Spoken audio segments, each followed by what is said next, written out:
In human relationships, one of the most fundamental ways that we give ourselves to each other is to give our names. When you give someone your name, if you think about it, you're handing a part of yourself over to that person because now they can call your attention to themselves. And in this small way, they lay a certain claim over you. In fact, exorcists will often mention that a key component to a successful exorcism is to gain the name of the demon, because by having that name, under the name of Christ, they have authority over the demon. And it changes the power dynamics of the entire situation. I think, however, there's already a kind of implicit understanding of this already embedded in our culture. I mean, think about the way we insult one another. We have these insults like, "Bye, Felicia." And if you're familiar with that one, the idea is that the insult is meant to demean the other person by saying, "I care so little about your name that you are nothing to me. Get out of here." Because you already know the person's name isn't Felicia. Poor Felicias. Though Karens have taken a beating too. All this to say, the Jews themselves understood then the significance of the day when God first gave humanity his own name, Yahweh. And in doing so, they understood that he was placing himself in their arm's reach, so to speak. And this is different than he does with any other nation in the world. So they get to call upon his name, understanding that in doing so, they will have his direct attention. But they thought this name was so sacred and such a gift, they protected it. So they would come up with substitutes for it, like Adonai, which means Lord. And so they could refer to him in common use, and they would never utter the divine name except for one time a year. However, today we're celebrating a whole new way that God is giving of himself.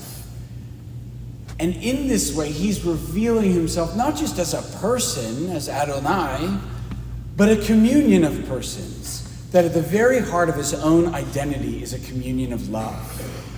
And this truth radically changes the way we understand everything, including our very selves and our own dignity. To this end, John Paul II has written volumes about, beginning with the Trinity, what it means for reality. And he begins with one of the most common passages and one of the earliest passages of sacred scripture, the creation of humanity. There's this line that says, "God made a man in his image and likeness," so singular, "male and female he created them," plural. And so John Paul understood, in the light of the Trinity, to bear God's image and likeness doesn't simply mean to have an intellect and a free will like he does, because after all, angels have those things. But more importantly, to be in a communion of people. However, God, who doesn't have a body, we have bodies, which means we experience this communion in and through our very bodies. And the high point of that, of course, is conjugal love, where the two truly become one flesh. So two people in one. And then that becomes three. This truth for John Paul II changed everything.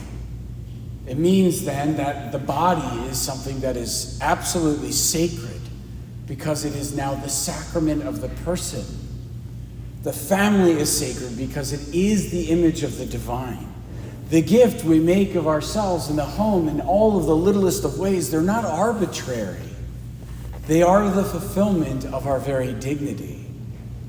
Okay, but if we look at all of those things, how we treat our bodies, how we live as a family, the gift we make of ourselves, the manner in which we engage our marriages, would sacred be the word that you would come up with to describe your experience? Now, this character takes on a whole new level of importance in baptism. Now, in baptism, we don't just bear God's image and likeness in a natural sort of a way.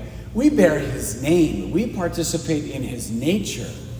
we are not just natural, but supernatural in our communion with one another as the church, which explains why the church can be so unbudging against certain issues that society takes objection to. So like about marriage and its redefinition, or the beginning of life and how it's conceived, the end of life, things like euthanasia.